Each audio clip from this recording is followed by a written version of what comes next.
Hello everyone, and welcome to Journey into an Unknown World. I've been doing this show since 2010, and if you've been following me, you've noticed that I've actually done some talks, short talks and some long talks. So I'm kind of mixing up everything on my new site, which I'm putting right up front straight away for anyone who hasn't found me yet. I'm now on soundcloud.com/Ask Dr. Margaret. So it doesn't actually say Journey into an Unknown World, but that's where the file is with all my shows that I did over the 10 years that I was with WebTalkRadio.net. Of course, the owner passed on, and after a while they had to close it.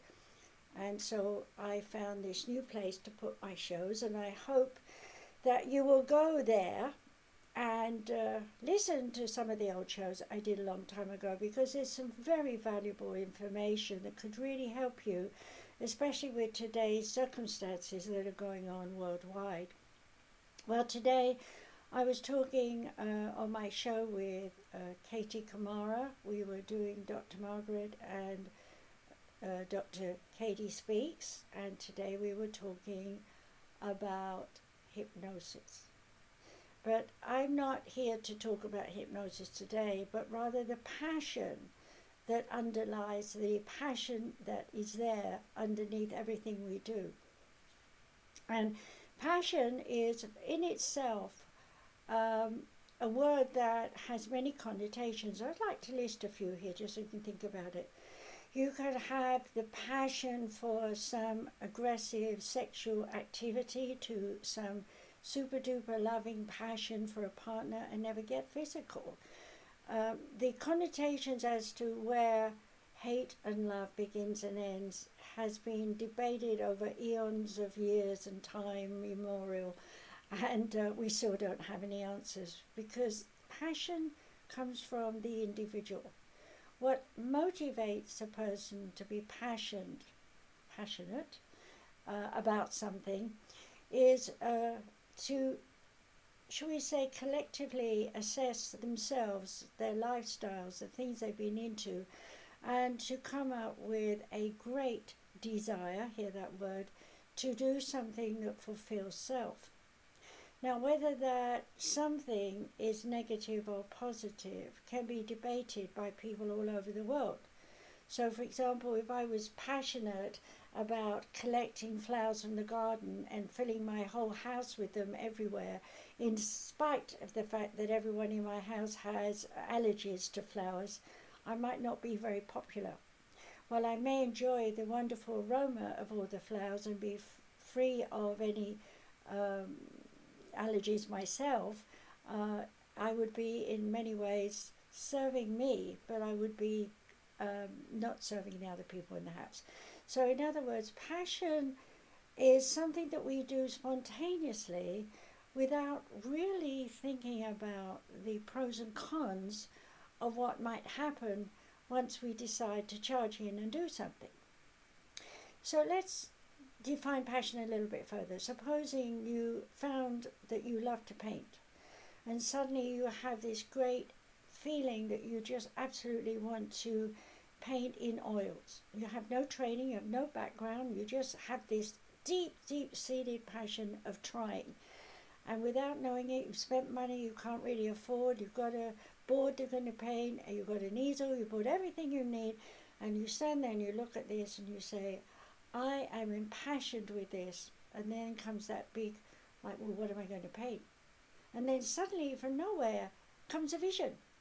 And you are hooked by that vision. And you are possessed by that vision. I'll get it all out. That you are possessed by that vision. And you start painting. And you're so absorbed in it that you don't realize time. Time is gone. All you know is focus and paint.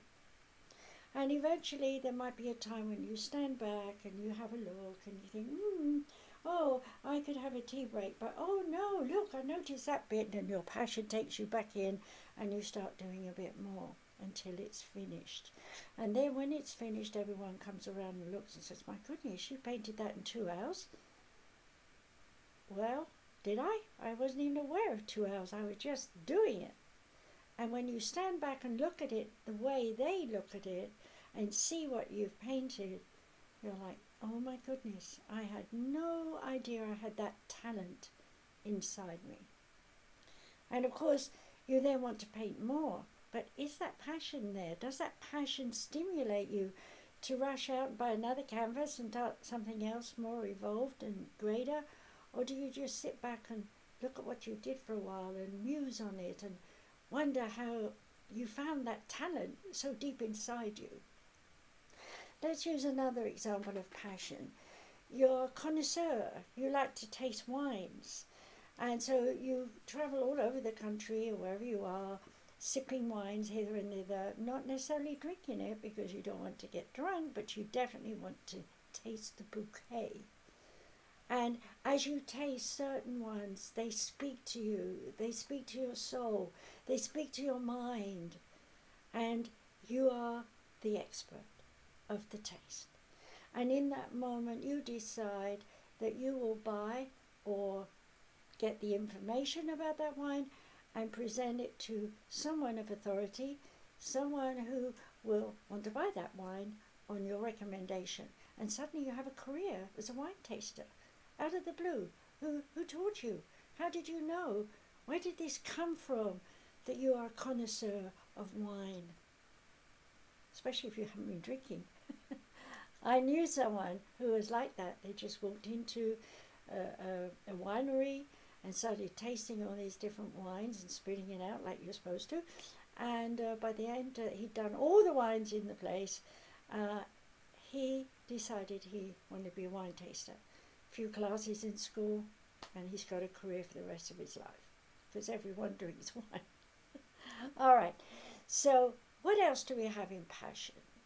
Actors, for example, they want to be on stage and they want to lose themselves in some kind of role, but sometimes the roles don't fit. Like supposing they're told you'd make a good monster and they have to dress up and hide behind a costume, and it's like my heart, my soul is not showing through this. I don't feel a part of this.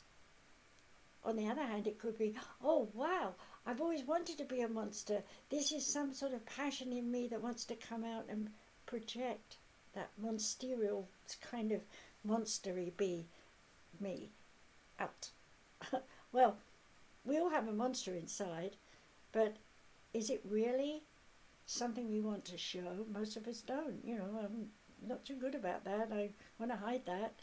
But every so often, this passion brings it out. We look at someone, we see what they're doing, and we just can't help ourselves, and we throw at them everything that we think they need to hear to stop them in their track, to listen to our passion as to why they should or shouldn't do something. So, are we a passionate person who likes to coach and teach? Well, maybe you are, and maybe there's nobody coming to your classes, but why not? After all, you're passionate about what you're teaching. Well, the bottom line is you have to be, shall we say, connected energy-wise with that passion to the kinds of people that you want to attract to you. So it's no good sitting there thinking, I want all the business people to come into my class because I'm passionate about this and I want to teach them how to be artists, when those money people are only thinking about money. But if you were passionate about money, then maybe they'd come through your door and teach you how to make more money. So sometimes our passion leads us to learn something else. Maybe in the beginning that passion doesn't even feel like a passion. Maybe it just feels like it's something I've always wanted to try, but I really don't think I'm ready for that. I'm a little bit nervous. I would probably break down and make a mistake, and then everybody would judge me. All that condemnation that you put on yourself in your belief system that your passion might not lead anywhere can block you from finding out that you have plenty of passion inside you and a lot of skills and talents that you've never dreamed you've got because you've squashed your passion. You've told yourself, I cannot do that. I will not be passionate about it. Now, there are many, many thousands and thousands and thousands and hundreds of thousands and so on people on this planet who are aware that they have passion. But whenever they go forward and try to share that passion with someone, it seems that the people around them are putting them down, saying, why are you talking about that? It's not relative to today's timing, situations, financial situations, romantic situations, this goes on. And they're throwing that at you, saying, this is not the time.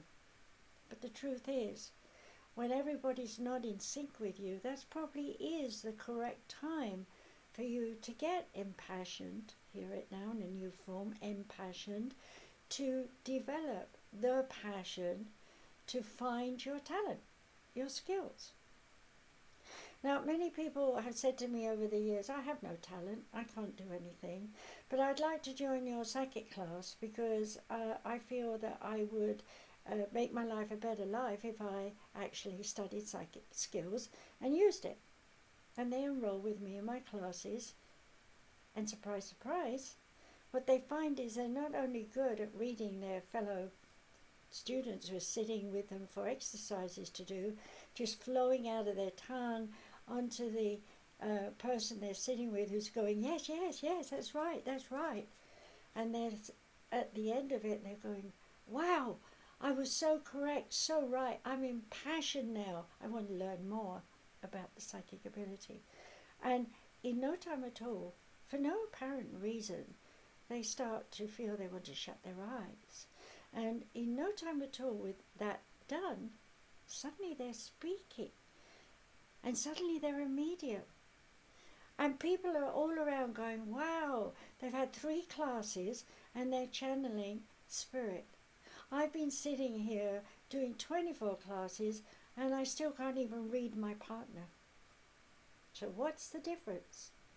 The difference is the person who has allowed themselves to just turn up, try it, see what's happening, with no point of view about where it's going to lead, will be without judgment. And as soon as they start to try, because they're not in judgment, they have no expectations whatsoever, so they just go with the flow. And in that moment, as one goes with the flow, the passion bursts. There's nothing blocking it. It's like you've turned on the faucet and the water's flowing, and the water is your emotions, and your emotions are focused all together in a powerful mode to do whatever it is you've decided to try in that moment when passion is birthed. Now, there are people in this world who are full of passion for the dark side. And you might say, well, why would that be? For example, devil worshipping, Dracula neck sucking, with these movies they've seen, and they get an impression from that movie about that would be nice to be like that, wonder what it would be like that, and that wondering, that awe of trying to contemplate how a human being could turn into a Dracula must be quite an ordeal. But ultimately they have this passion that comes up, that I can do this, I can dress up, I can put on a mask, I can put in some false teeth, I can go to a party and I can pretend to suck everybody's neck. And the next thing you know, you want to taste blood. So someone cuts their finger, you taste blood. And the next thing you know, you've added something to that and you suddenly want to drink blood. Well, unfortunately, that is definitely going down the dark pathway. And I'm not in any way, shape or form here saying anybody go do it, because quite the reverse, I'm saying don't do it. But it was a big thing around the 1970s through 80s where people were dressing up as Draculas and going to Halloween parties. And there were cases where people had gone too far with the passion into the dark side.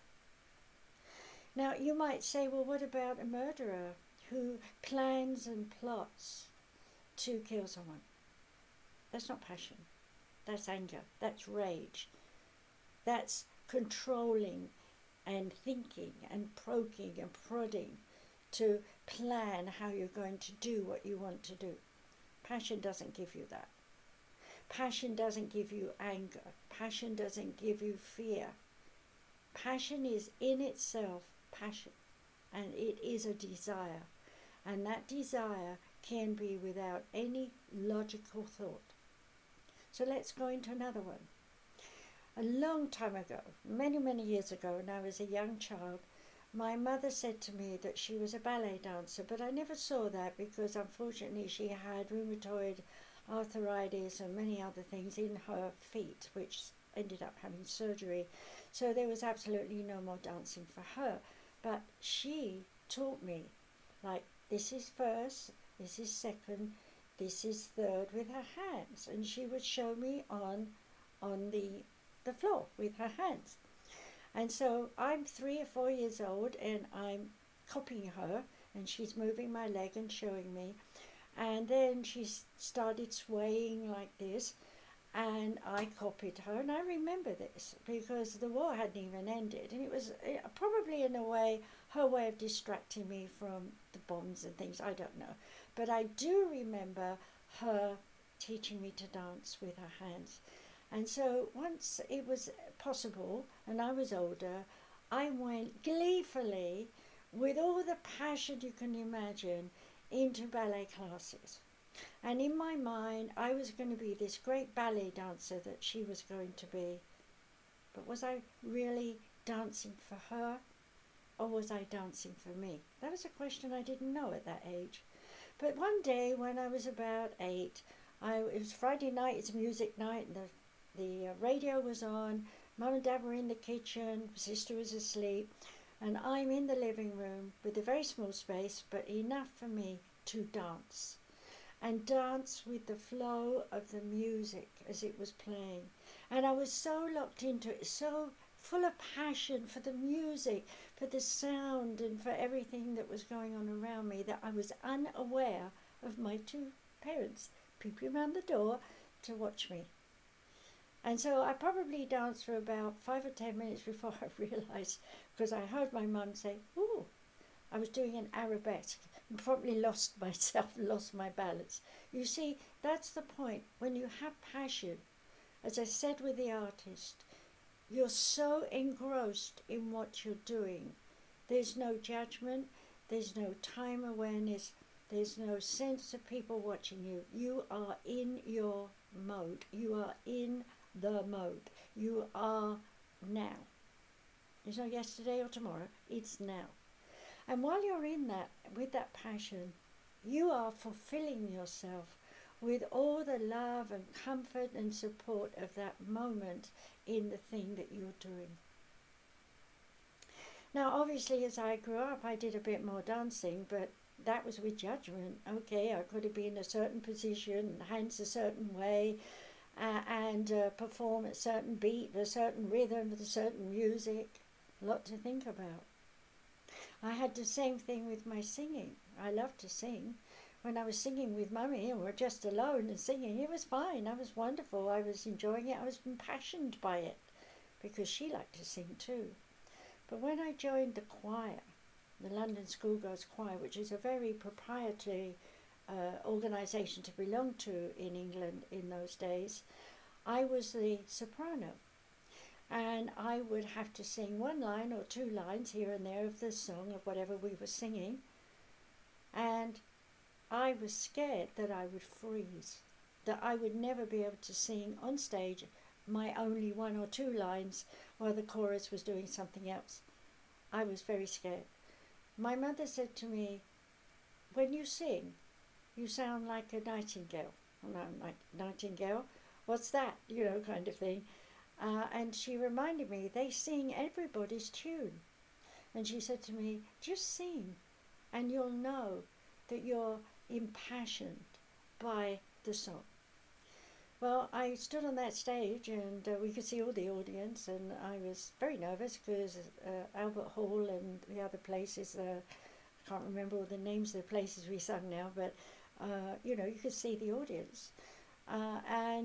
So I took a deep breath and I went inward. I think I had my guides with me as well, but I was in the bathroom singing my 2 or 3 lines, and I came out of that realizing that I'd sung the 3 lines and not remembering that I'd sung them other than I knew I'd sung them. So all that fear, that worry about how it was going to sound and whether I was going to be in pitch or not, had gone. I just became the moment. I sung my lines and it was done. I didn't get claps or anything because it was in the middle of the song and we were all singing anyway. And I wasn't looking for that.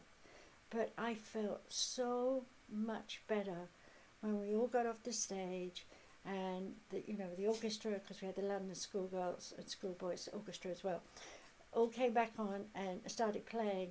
And I was with all the girls and we were just sitting there going, we did it. We did it. And that was passion again. We, a body of people, did it. And that was our first concert. Of course, there were many others. I stayed with it for quite some time. But the bottom line was that I was learning in my teenage years that passion was important. If you don't have passion, you're never going to get out of the seat. You're never going to get on and move on and try something. When I was a small child, I knew that I was going to be a nurse or a doctor. I didn't know how I was going to get there, but I was full of passion to be a nurse. My childhood games with my dolls was bandage them up and pretend they'd been wounded in the war, because that's what I was witnessing as that young child. And I was making them better. And then I would sit on the hands and, the knees and laps of soldiers who'd lost legs and things during the war, and I would be generating energy and enjoying that while I was sitting on them to heal them, and I knew what I was doing. And I will say that those moments of healing someone is passion. There's no part of me, especially as a young child, thinking, oh, the right kidney is weak and I need to strengthen it like I would today. Or, oh, this person's lost their leg but they're having numb feelings, so I need to stimulate the system so that we cannot be thinking that the leg's aching all the time. That came later, when I had to learn anatomy and physiology and the nervous system and how the muscles work and how the brain controls the muscles and so on and so forth. Okay, to become someone who knows my biology, anatomy and physiology became very important to my career when I was older. But as a child, that wasn't there. It was climb on the lap, because I was invited, sit there, they would talk to me, I would talk to them. Meanwhile, I was vibrating and I knew it, and I was happy about the fact that I was vibrating. And I see their miserable face become happy face. And then they say, do you want to go and play? Here's some pennies, coppers, which is old money. And they were about that big in those days. And run off to the machine and do a one-arm bandit. And play for 3 or 4 cherry runs and maybe get a penny back and put it in again. And that was a child's world. And that was a peaceful world for me there, because I was accepted as a healer. I didn't have to say, I'm going to heal you. I didn't have to say, I know how to heal you, because I didn't. I just sat there and got hot and people got better. But I was passionate about that. I wanted to help people, because my mummy was in pain all the time and I knew about pain, so I didn't want to see other people in pain. So here's my point, that we make associations with passion. We feel for mum, we feel for other people like mum. We feel for dad, then we feel for other people like dad. So we are drawn to our models of parents and older siblings if we have them. I was the eldest, so didn't have that problem. So I looked up to the adults. And whoever the adult was had a talent of some sort. And somehow, for some reason, I didn't know why, they would share their talents with me. And I would say, how do you do that? And they'd say, oh, it's a big secret, And I said, but I want to do it. I want to be like you, in a childish way. And then they say, well, we'll give you a little clue. And they would tell me a little something.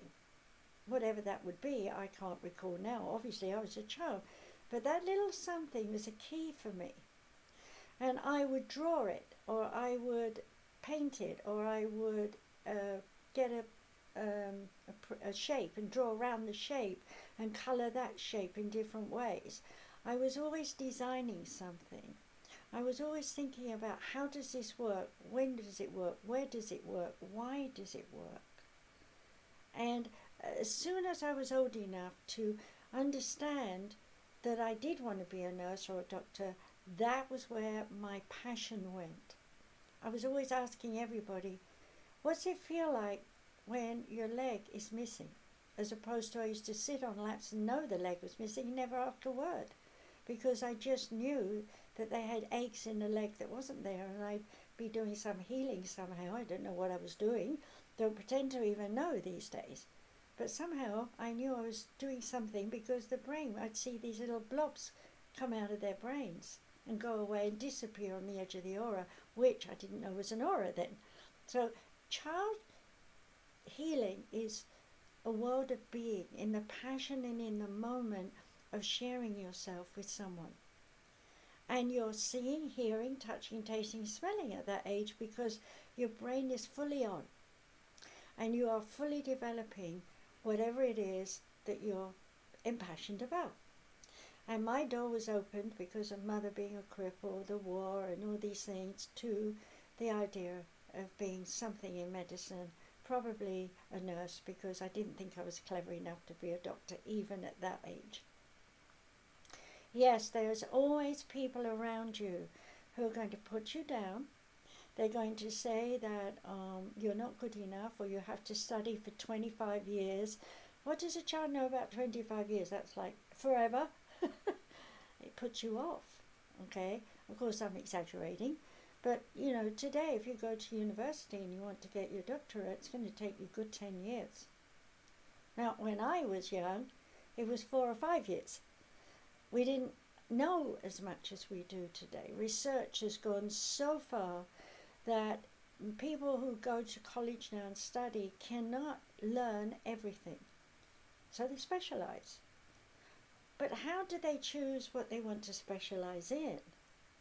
Okay, the bottom line was, in my time, there wasn't any way to specialize. You had to learn it all. So I was busy from 16 every weekend, doing my nursing as a bedside manner kind of nursing, as we called it in those days, which my father thought was beneath me.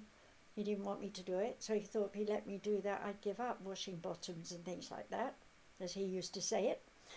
And of course it made me want to do it all the more, because he wasn't in that building. He wasn't seeing what I was seeing about shock therapy. It was still happening in those days, and lobotomies. They were still doing it. And so there was a section in that hospital for that part, where the people were mentally retarded, ill, etc. And I got sent over there sometimes. So I got to see a lot. I didn't want to see it, but then again I needed to see it, because I needed to know it was going on.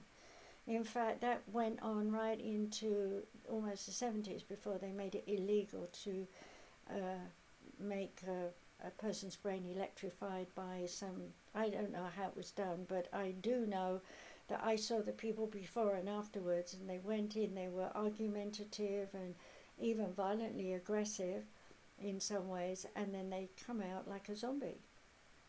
And in those days it was exploratory. Nobody knew the brain. Even today, now, they know so much more about the conscious, subconscious and deep subconscious minds. And I still have to study and keep up with the research. I've been talking about the DNA and the RNA for over 25 years. In a time when nobody knew what I was talking about, because I was channeling it and learning it from my spirit guides. Why did I get that? Because I had this passion as a child. I was curious. I wanted to know what makes us work. What makes our body work? Why is it sick all the time? Why did my mummy get bad feet? Why did my dad come back from the war with shouting and screaming and ranting and raving all the time? All these questions led me from a young child to go into the nursing field. And that was a passion, not to heal my parents, but I wanted the answers. I wanted to know what made me tick. Well, As I wrote in my book, My Journey into the Oneness, My Life Story, last year, I gave away a lot of my secrets that I've hidden. Partly because if I'd have told them to the public back when, they would have marked me down as insane or stupid or whatever, and my whole career would have gone down the tubes. So I had to keep a lot of things secret. So if you want to know my secrets, then you need to read that book, My Journey into the Oneness. Some of it you may be, oh my goodness, that's shocking, but you're entitled to your points of view. I will say to you, however, I did not think about it, I just wrote it. And I was inspired, just tapping away like 100 miles an hour, mistakes and all, to get my story out. And it was edited and reviewed, and it's out there now for you to read. And you can find it on Amazon.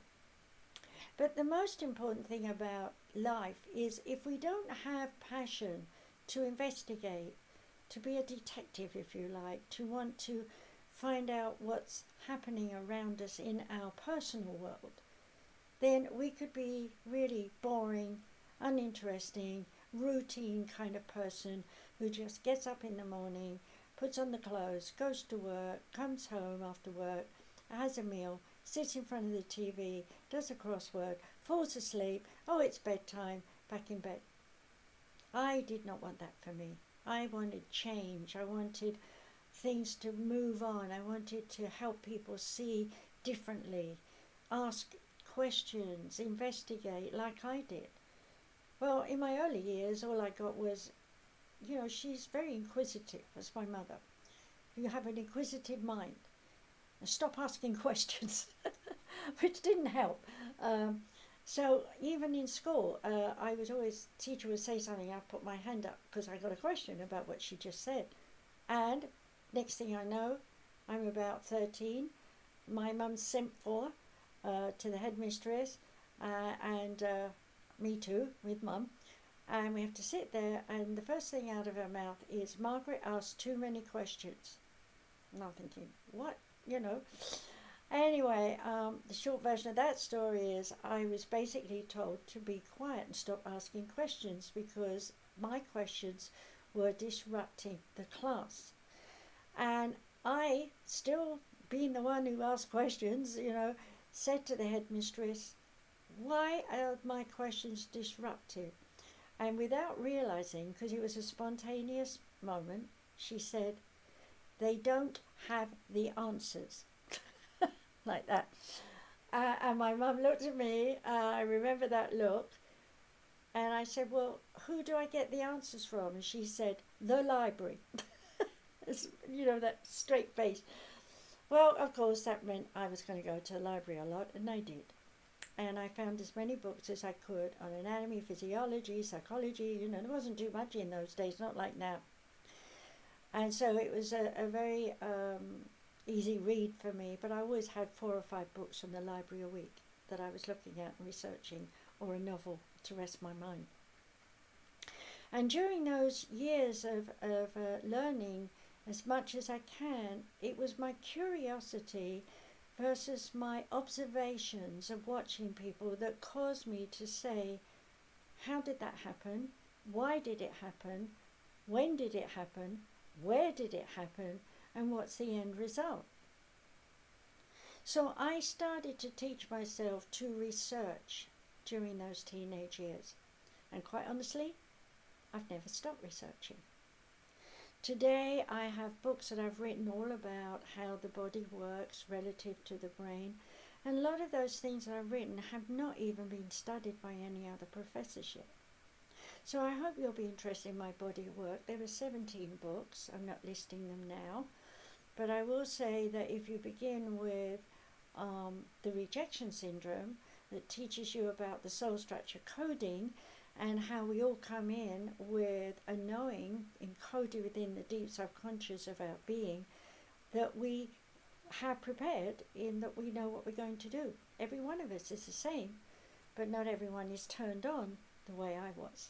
And I was fortunate that I chose to have my soul coding kick in as soon as I could talk. And one of the things that people have told me over the years when I was young again was, Margaret, stop talking. And even now today, I talk a lot and I admit it. But there's so much in my head that I've learned that I want to share it. And yes, I can write it in books, I can write it in my blogs and so on, but that takes a long time. In the time I've written, say, 4 paragraphs, I could have said 5 or 10 pages. So I like to teach and talk, but I'm aware that not everybody has time to listen to me. The radio show that you're listening to right now originally started in 2010, has 133 shows, only did 2 a month, each one about half an hour. So if you want to hear what I had to say over 10 years ago, then you might want to see how apropos it is to now and all the things that have been happening, because I was channeling those shows. So you're not just hearing my voice, you're hearing the voice of the Oneness speaking through me. And today I am actually me speaking to you, telling you my story, so I don't need the spirit guides to help me. But what if I wanted to talk about the power of electricity versus the power of sound providing us with heat and warmth in our homes in another 20 years from now? I don't know anything about that. I'm not an engineer. I do know it's going to happen, and I do know that people are already building the equipment to turn sound into an energy source for our future. But it's in its early stages. But I was talking about this 25, 30 years ago, in a time when nobody believed that I was talking the truth. Why? Because in those days, all we were talking about is the echo of sound, the yelling and screaming of people on stage, rock and roll kind of, I don't know what you call it, heavy metal, I think that's what it was called, music. And I remember standing there in a room with everybody screaming, yelling, it's so great, nobody could hear anybody's screaming and yelling, because it's as though they were silent, because all you could hear is this metal music. And my body is shaking like this. I'm the drum. And I couldn't stay there. I said to my friend who'd taken me there, I'm sorry, I can't stay here. This is disturbing my field, my energy source.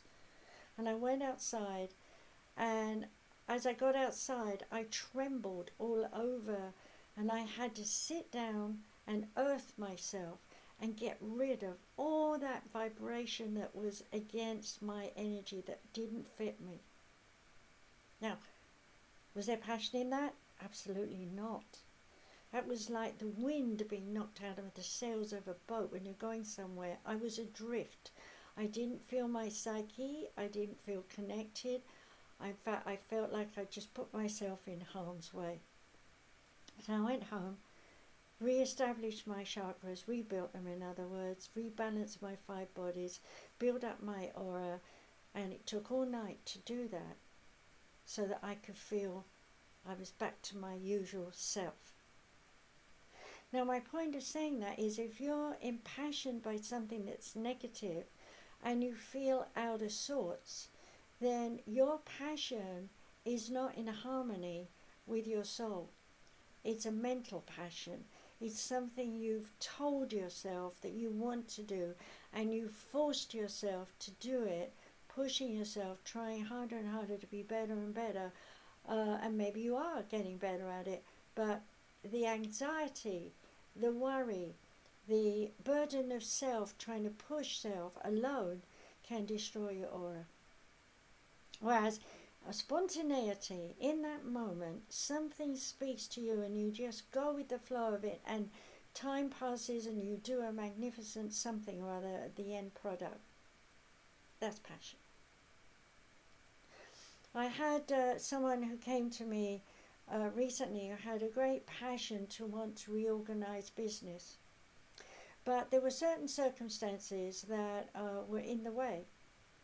And the spirit guides who were with me were trying to help them understand, listen to your passion, listen to your heart, listen to your truth.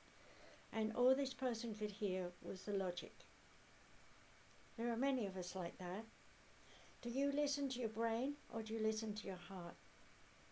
I have, in the rejection syndrome, I have a little exercise there. It's called the heart speaking to the mind, and it begins like this. The heart says to the mind, look at you. You're so mixed up. You're so crazy. You think all the time. Why don't you listen to me, your heart? Don't you know it hurts me when you don't listen to me? Well, I haven't got the words exactly because it's years since I actually did this and wrote it myself. But I want you to understand that when you say this, looking at yourself in the mirror, you're going to see your facial expressions. So if I try and act this out, look at you. Look. Make a face. You're so mixed up. Exaggerate those faces. Because even though you are not seeing your face, you can feel you're using it. And over the years, you have made 1,001 trillion different faces about something or other. And those faces control your thoughts. Your thoughts control the faces. But what else happens is that when you're making all those faces and your brain is working, your heart's down here trying to make sense of it. Your heart's saying, does this feel right? Should I be doing this? I'm not sure. Question mark. Okay? Well, it's not a very pushy thing, is it? Unless you suddenly get, a dreadful feeling, a horrible feeling, the whole world's against me, I can't do this. Then you pull back. But most of the time we rationalize up here. Oh, well, if I do this and that, and if I speak sweetly, and if I go here and there, and if I get the preparation done, it should be fine. And then you do all that work running around. There's no passion in it because you have to do it. And then finally the day comes for you, you've got everything together, and you're ready for your audience or whatever it is you're going to do. And there's nobody there to support you. You're not supporting yourself because you're saying, I've done all this to get this for the people and no one's turned up, or there's only 3 people or something. I thought I'd have a room full. I've been there, I've done that. And I realized and learned the hard way that the oneness knows what I'm supposed to do. So when I get that passion that I should gather together a few people and do something, I do it, but not anymore with this is what I need and this is what I need and I have to have this. I just turn up. I don't bring any paperwork. Even if I'm teaching a heavy course, I don't bring anything beyond a binder. I don't necessarily want to even use a PowerPoint. I will if I have to nowadays because that's what they're looking for. But the thing is, vocally sharing with the energy of the people who are in the room, it's going to come out differently from all the thinking that you think you're going to say. Because we feel auras, we feel one another. And when we do, that sparks off an association in us, and that association sparks off an emotion, and that emotion brings up the passion. So let me give you an example. Supposing I wanted to talk about, I'm trying to think of something that spirit won't come in my head and take over. Okay, let's say I want to talk about learning French, and I do speak some French, long forgotten, but it's there in my head. So I have this desire to want to speak to French students. Now, if I'm in my logic, I would be, okay, I have to think about French, I have to say, voulez-vous parler-moi un peu, whatever I want to say, and write it out, remember how to spell it, put it on an email, send it over to somebody I know in France, ask them to share it, and then worry about whether or not I'm going to be able to speak in French or whether I need an interpreter, and so on and so on. You can see all the planning. And then you get to that point where you're ready and there's only one student. And they speak English. So you don't even have to speak French. See what I mean? So you end up with all that effort and you're tired and exhausted at the end of it. Whereas if I just say, I would like to speak and teach the French people someday, somewhere, sometime when it's right, and get that out to the universe. I don't expect it to happen tomorrow. In fact, I might even forget about it, and 8 years later, out of the blue, someone calls me up and says, Margaret, would you teach these French people? And then I think, oh, I thought about that. I asked that 8 years ago. I guess it's time. So I say yes. And then this passion comes up. I feel it. I'm ready. I want to do it. And what do? I gather together only those things I have a passion for that I need to do to be ready to share. Well, that happened for me years ago, in France, and I was over there, and it just turned up that I was not expecting to have any students. I went to this place, and somebody said, oh, I've got some students, would you come here, there, wherever it was, and they were all French, but they weren't French, I found out afterwards. They were Canadian French, so they're from Montreal. So they spoke English as well, so I didn't have to speak French anyway. So, you can think and you can be totally wrong, but if you listen to your passion, when you're ready, you'll be ready.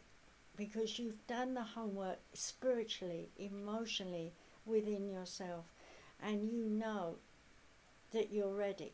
There's no doubt, there's no anxiety, there's no worrying, there's no chasing rainbows that never happen. You just be in the moment, and all is well. So, getting back to passion, if you're falling in love with someone, don't mold the emotion into, it has to be, we're getting married at this time, it has to be that you love me this way, it has to, outline it all. When you fall in love, your passion is there. It says, wow, this person makes me feel good. Don't go any further. I made those mistakes because I was young. I went further and started fantasizing, well, we could have children, and we could have this, and we could do this, and we could do that. 3 marriages later, I realized I defined it all. And I got anything but the right things that I needed in terms of what I was thinking. But in overview, from the spiritual point of view, I got everything my spirit guides wanted me to have, because everything I went through in those 3 marriages was a study in psychology and psychiatry, which of course, obviously, with my foundation of study and training, led to me writing books, which hopefully you'll read one day. So all the things that we go through in our life can come easily or in a hard way. Hard way is when you fight yourself and resist surrender to passion. Hard is when you believe you have to work hard to get what you want to get, and you will work hard and you will probably get it, but you won't be satisfied with it because the creative self hasn't enjoyed the journey. Whereas when you're in passion, you're having fun. And the journey is so smooth that you get through it and you come out the other end and you think, oh, I wish it had gone on a bit longer. I'm sorry it came to an end. But as soon as it finishes, guess what? There's another passion waiting to be born. It's up to you to let it rise up. All right, so I'm going to leave you in a passionate mode. And that passionate mode is to say to yourself, I am going to learn to live in the day. I'm not going to think about next week, next year. I'm going to think only about today, and I'm going to enjoy today, and I'm going to let passion lead me. So let's say you're thinking you're going to go shopping, and then the phone goes and you have to go somewhere else and see someone and do something because of that phone call. Now, you have to be able to go into that moment and, is this a necessary, and I need to, and I want to, and I will do? Because underneath that is passion saying, be motivated, it's time. If it's not there, then you're numb about it. You're arguing with yourself. You're wishing that you didn't have to go out and do it. And if it's really essential that you have to, make sure you do that and nothing else. Don't be diverted. Because your brain will divert you into another, oh, well, I'm out, I'll go and see this and that, and I'll get that done as well. And then when I've done that, oh, and then there's that place, and I can go and do that, and I'll get all this done today. And then I've got the week free. And you run around like a mad woman or man, and you racing against time, and everything goes wrong. and you've only achieved the one thing you went out for in the beginning, and all the other stuff, people weren't in, or they were on hold, or they couldn't talk to you now, or your car broke down, who knows, could be 101 things, and you're back home at the end of the day exhausted. You don't want to have that kind of life. You want to be at ease. You want to be at peace. So listen to your passion. If your passion says only do one thing that day, that's what you do.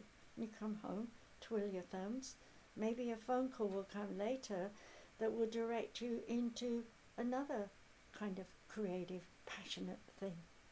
But you won't know till you've done the first one. You see, you can't have too many passions going on at once, because your conscious mind kicks in and starts controlling all your thoughts about those things. And so the passion is lost, and you're left worrying, anxious, frustrated, wishing that you hadn't had an argument with yourself or with anyone else. I like to say to myself every morning when I wake up, I'll lie on my back and I'll say, what do I want to do today? And I'll come up with a few things. And then as I get up and sit on the side of the bed, I ask myself, is any of this essential? Maybe one thing will be, in which case I'll plan and do it. If not, I'll let everything I thought I want to do today find its own way as to whether it is going to happen or not, by allowing myself to be flexible. Being flexible is really the most obvious thing we need to have with regard to the way we think.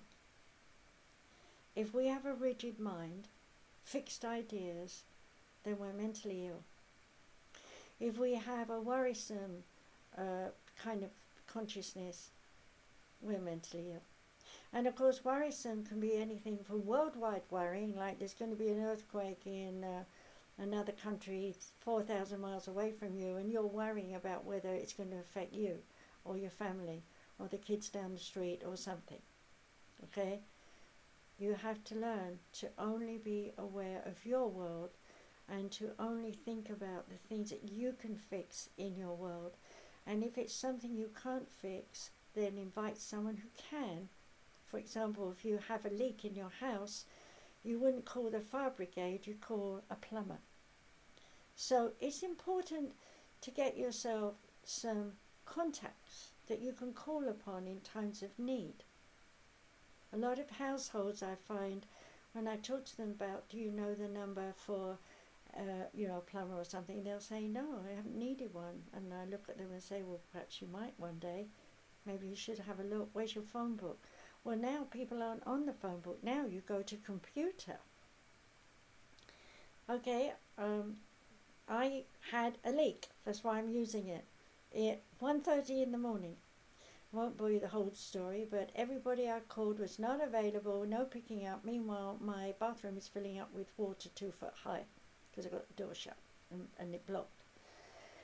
So, what do? I go and do the only thing I know what to do is bang on my neighbour's door, wake him up. He comes out. I didn't even know where to turn the water off. It was outside the house. And someone had told me years ago, but I've forgotten. I'm in the house on my own, so no husband now. So I was stranded. And he came out, he knew what to do, and he came in and spent 3 hours helping me mop and clean up. And that water, when we opened the door, flooded my bedroom. So I had to get insurance and all these things and get it done. But you know what? I gave it to the Oneness. I said, please help me. As a result of all of that, I won't bore you with a long story, but it all came out the right way for me. And it all came together to supply me with some money to pay for someone to be able to build a university. I had no idea that that's where it was going to lead, and I'm not boring you with all the ups and downs of things I had to go through to be in that position, but I will say it was meant to be. And that is the way of the Oneness. When you listen to your passion, you listen to the feelings and follow them rather than the logic of pros and cons. Things go wrong, but listen to your passion and things turn out okay, even if it feels so wrong. Be patient, trust yourself, let it happen. All right, so here's my pitch time. If you would like to have a session with me on Zoom or Skype, depending on where you are in the world, I can make that happen. What you need to do is write to me, PROF, short for Professor, MARGARET, that's Margaret, my initials RVC for Rogers Van Coots, at gmail.com. I'll say it again, Professor Margaret, it's PROF Margaret RVC at gmail.com. Write to me, head it. If you don't head it, I won't see it. My girls will see it, but they won't pass it on to me. So head it. I need your help with a reading or counseling. Or I just need your help now. Okay? They will see that, they'll pass it on to me, and then I will personally contact you by whatever means you've left me in the email. So if it's an email address, I'll send an email. If it's a phone number, I'll call you. If you're abroad and you're not in Americas, then I'm going to need your time that is available for me to call you. Now, if you're, for example, in Europe, you're 8 to 9 or even 10 hours ahead of me, don't expect me to get up in the middle of the night and call you. I will send you an email telling you when I'm free, and then it's up to you to decide which time you want to take. If you're in America, then that's much easier because we've only got 2 hours difference now with winter coming up from the Pacific coast to the East Coast. Tomorrow the clocks go back. Here in Arizona, we don't put the clocks forward or back. So I'm okay.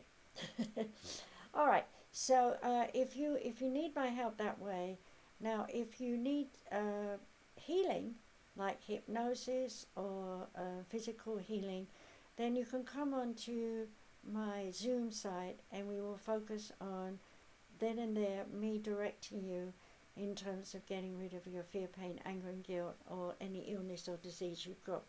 I don't pretend to say that I will cure you. I will say I'll help you. And helping you might well be counseling as well about your illness and disease, the way you think and feel. So when I'm with people in session, I could be with them for 2 to 3 hours just counseling and talking. So be prepared for a long time.